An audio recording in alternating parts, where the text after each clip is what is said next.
বাসায় যখন পুলিশের আনাগোনা, তখন জামিল আহমেদের 5 বছরের ছেলেটি পাশের ফ্ল্যাটে নানুর কাছে।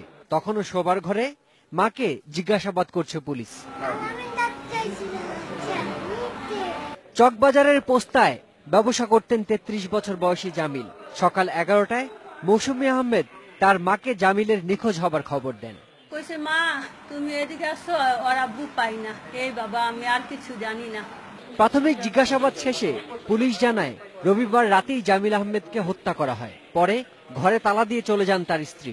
বিকেলে জামিলের ভাগ্নি চকবাজার থানায় নিখোঁজ হবার খবর দিলে পুলিশ বাসায় এসে তারই বেডরুম থেকে রক্তাক্ত ও পলিথিন মোড়ানো অবস্থায় জামিলের লাশ ও একটি রক্তমাখা বটি উদ্ধার করে।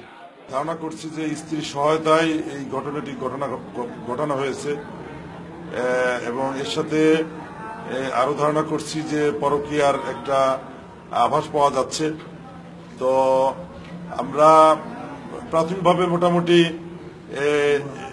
নিশ্চিত হয়েছি যে স্ত্রী এর সাথে জড়িত আছে স্বামী খুনের জন্য।